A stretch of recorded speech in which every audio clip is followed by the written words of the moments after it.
Então, aqui, nível de atividade física, sedentário ou pouca atividade física. E o exemplo, a gente pode ter o exemplo daquele indivíduo que permanece sentado ou de pé com pouca atividade. Por exemplo, uma recepcionista, ela fica sentada, um caixa de supermercado,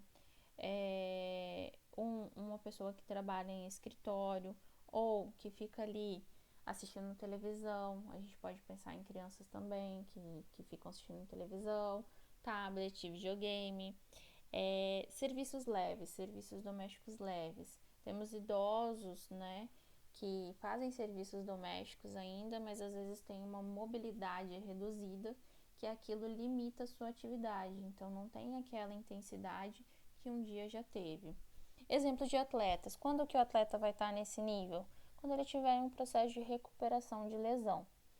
É sempre importante, né, se você conversar com um profissional de educação física, o atleta lesionado não é muito interessante que ele fique parado. É interessante que ele tenha um período de treino ainda, para que ele consiga se fortalecer e então voltar à atividade de treinamento, de competição, que ele está ali em movimento, tá bom? Depois a gente tem aqui exercícios de intensidade moderada de 3 a 5 vezes na semana ou treinamento diário de baixa intensidade e curta duração. Então ele traz exemplos: jogar tênis por recreação, sem dupla, eu tô jogando ali. Tem um nome, mas que me fugiu a cabeça. É aquele que joga a bolinha na parede, né? Que você joga sozinho. Me fugiu a cabeça, depois eu vou pensar certinho o nome dele. Vou até pesquisar aqui enquanto isso. Você pode praticar beisebol, softball ou golfe por 2 horas e meia diariamente durante 5 vezes na semana. Vamos ver aqui qual é a modalidade desse tênis. Atletas.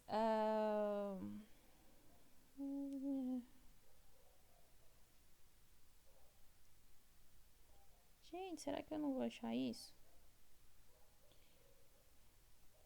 Atletas. Quais atletas se encaixam nisso? Jogadores de beisebol, jogadores de softball, golfistas, tenistas recreacionais. Então, aqueles que brincam. Ah, lembrei. Squash. Lembrei nada. Usei aqui o Google, tá bom? Jamais que eu iria lembrar. Aquele tênis que joga bolinha na parede se chama squash. É uma modalidade também. Para mulheres, 35 calorias por quilo de peso e para homens, 38 calorias por quilo de peso. Então, você vai fazer a multiplicação dessas calorias pelo quilo de peso e então dar uma estimativa de gasto energético. Eu, particularmente, não utilizo dessa forma. Por quê? Você pode superestimar. Ele faz o treino pouco, uma baixa intensidade, talvez. Será que não tem uma superestimação dessa necessidade calórica aí, dessa oferta calórica? Por isso que eu gosto dos METs, tá bom? Treinar várias horas por dia, 5 vezes por semana. Aí tem uma atividade, nadar 6 a 10 mil metros por dia, além de algum treinamento de resistência. Fazer treinamento de condicionamento e habilidades por 2 a 3 horas diariamente. Quais tipos de atletas? Nadadores e jogadores de futebol. Então, para mulheres, 37 calorias por quilo de peso e homens, 41 calorias por quilo de peso. E por último, ele traz treinamento rigoroso quase diariamente, fazer exercícios de força por 10 a 15 horas por semana para manter a massa muscular bem desenvolvida e nadar cerca de 7 mil a 17 mil metros por dia, treinamento de resistência 3 vezes por semana. Quem faz isso? Quem pode fazer? Fisiculturistas, fases de manutenção, jogadores de basquete, de futebol americano, universitários e profissionais nadadores de elite, jogadores de rugby, que precisam de mais força na execução dos movimentos da competição. 38 a 40 calorias por quilo de peso para mulheres e 45 calorias por quilo de peso para os homens. Treinamento rigoroso quase diariamente. Treinamento para o triatlon. Triatletas que não são de elite, 41 calorias para mulheres e 51,5 calorias para os homens.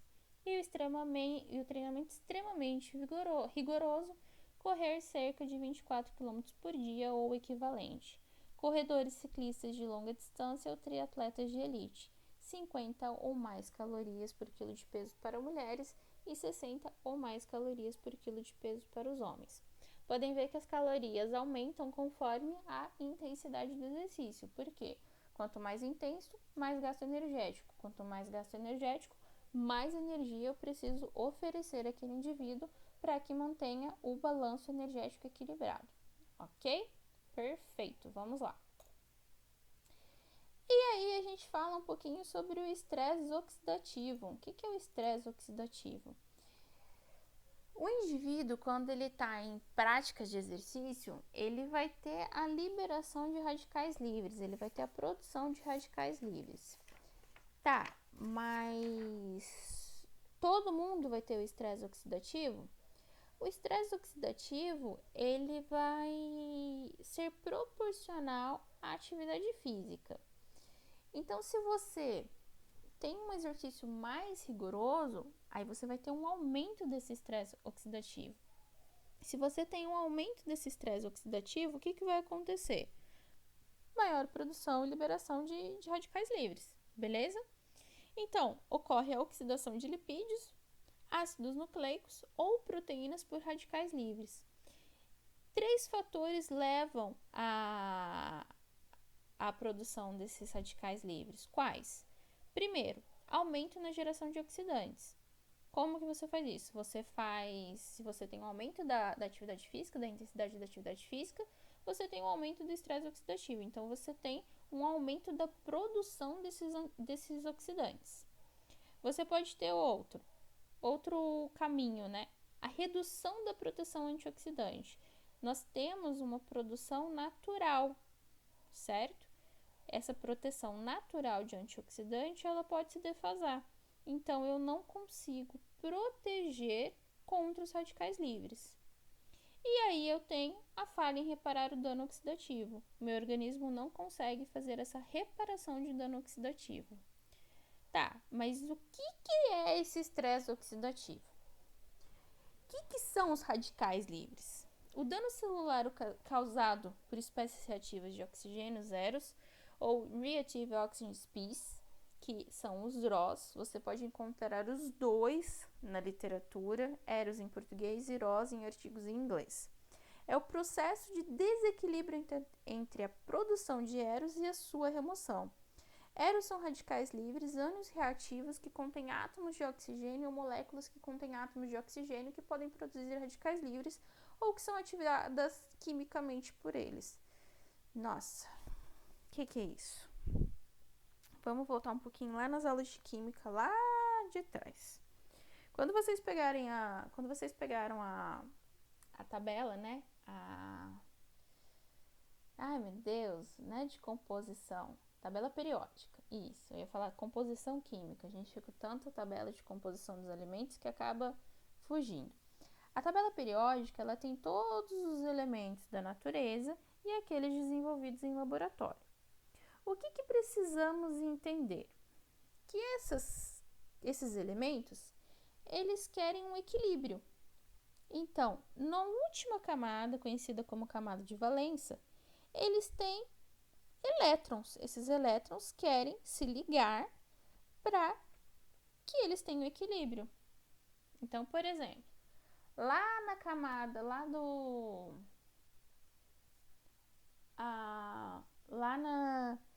do oxigênio. Na última camada do oxigênio, eu tenho 6 elétrons.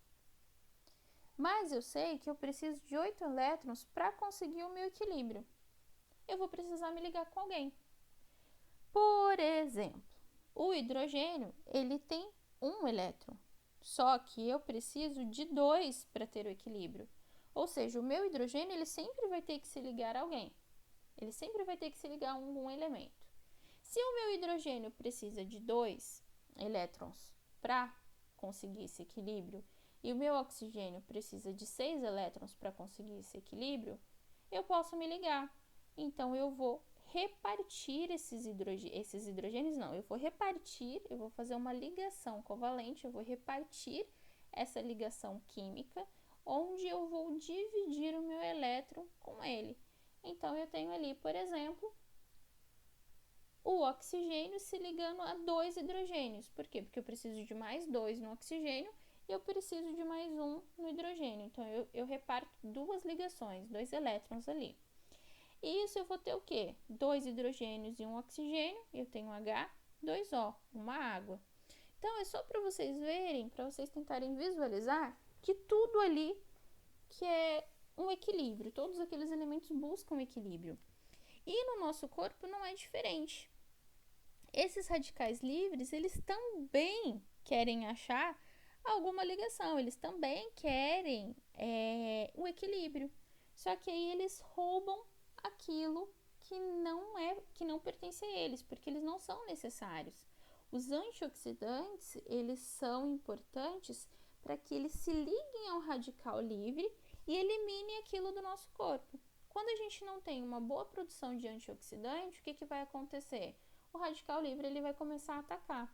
Só que ele vai começar a atacar as nossas células, levando até mesmo a mutações genéticas que podem desenvolver doenças. Ficou claro isso? Anotem todas as dúvidas de vocês sobre isso, que a gente conversa um pouquinho mais, depois a gente vai fazer uma live aí para satisfazermos essas dúvidas, esclarecermos, tá bom? Radicais livres são moléculas que possuem o elétron da última camada desemparelhado, sendo uma molécula altamente reativa. Incluem radical superóxido O2, radical hidroxila OH e o peróxido de hidrogênio. Conduz à oxidação de biomoléculas com consequente perda de suas funções biológicas e o desequilíbrio homeostático. Então, se eu tenho esses radicais atacando as minhas células, vai acontecer uma oxidação biomolecular, que vai levar à perda de funções biológicas. O que vai acontecer? Eu vou ter a perda dessas funções, ocasionando até mesmo mutações, por exemplo, um câncer, ok? Então, o processo de antioxidante é muito importante, a oferta de antioxidantes. Vamos pensar em um atleta de maratona. O estresse oxidativo está lá em cima. Então, eu tenho uma produção de radical livre muito intensa. Que nem eu já perguntei para vocês, qual que é o aspecto desse atleta de maratona, desse maratonista? Ele tem um aspecto envelhecido, porque os radicais livres também levam ao envelhecimento precoce. Então, ali, esse maratonista, ele vai utilizar como substrato energético carboidrato, lipídio e até mesmo proteína. Vai ter um estresse oxidativo extremamente elevado, com uma produção elevada de radicais livres, onde a gente tem que oferecer um suporte para barrar a ação desses radicais livres. Qual que é esse suporte?